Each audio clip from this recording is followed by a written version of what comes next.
I came across this TikTok from a freelance social creator called, his name is Joe Bajani. He was speaking about luxury brands and why a lot of them seem to be opening cafes. And what he says is that food is the new luxury and it's all linked to the cost of living crisis. What I think he means by this, for example, is that maybe 3-4 years ago, you may have, if you want to treat yourself, you may have treated yourself to maybe a designer perfume, whereas now you would probably treat yourself to a latte with a Jimmy Choo logo on it because it's more affordable. I find this really interesting because I think it ties in with visibility and affordability, because as much as some people say, I don't really care what people think about me and what I buy and what I do, I think a lot of people do. And because a lot of us are cutting back because of the cost of living crisis, but we still want to be able to treat ourselves and we still want to show that actually we can afford something designer, we may be more likely to go to one of these designer cafes and buy something which is more in our price range. I have visited 2 designer cafes. One was Jimmy Choo, which I think was in 2020. When was it? I'm just looking at my notes. 2022, and the Prada cafe, which was in 2023. My main reason for going obviously was to review it for this channel and to see whether the fact that it was designer meant that the quality of the food was a lot better, because it being designer means that you're going to be paying a lot more for it. And I found in general that actually the food was quite average. It was quite average. But the fact that it's Prada, that it's Jimmy Choo, it's going to make people want to go and go and try it, because these are high-end designer brands and people want to be associated with high-end designer brands. And like Joe was saying in his video, because of the cost of living crisis, going to like the Prada cafe and buying a cake with £19 is a lot cheaper than buying a Prada handbag for like £2,000.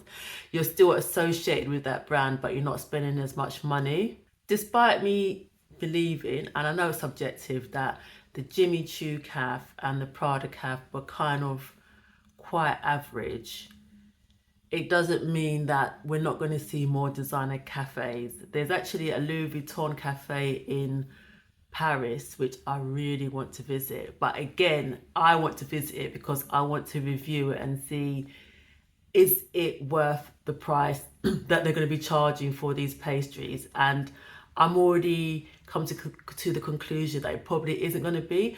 But because it's Louis Vuitton, you know, everyone's going to flock to it because people want to be associated with luxury.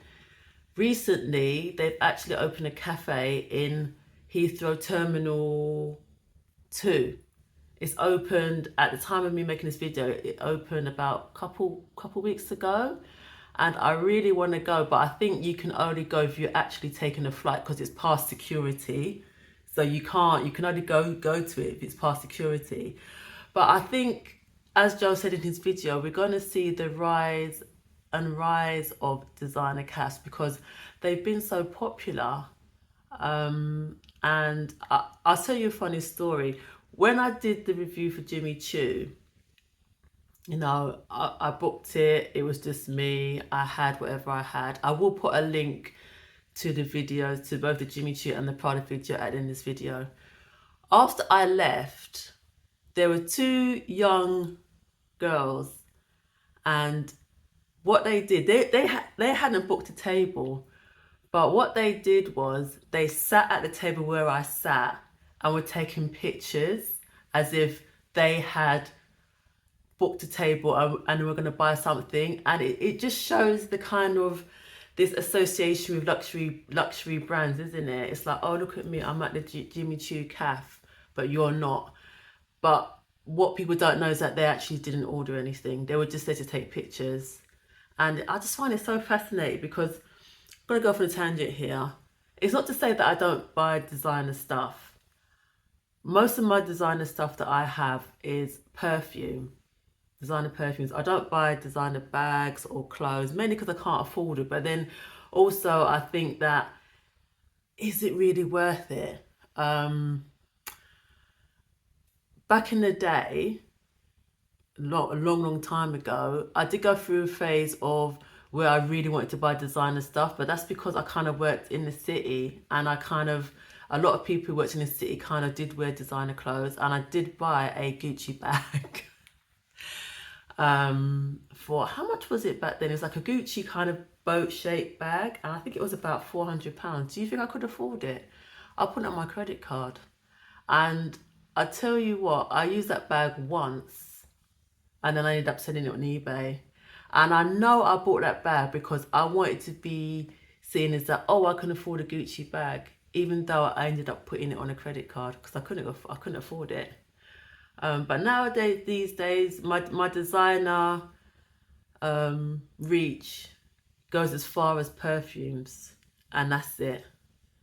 That's it. I don't have, my clothes come from anywhere from Next to Primark to M&S. My bags are like Fiorelli, which you may have heard of, but it's not a luxury brand.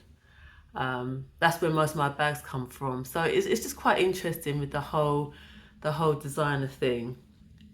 But what do you think about designer casts? Is it something that you go to not necessarily because you're a fan of that designer, but you're like, oh my gosh, it's going to be luxury, it's going to be amazing because it's Prada or because it's Louis Vuitton? Is that why you go? And do you think that the cost of living crisis means that these CAFs are becoming more prominent because it's giving people a little bit of a luxury affordability in these sort of tough times? Let me know in the comments. Until next time, Cake lovers.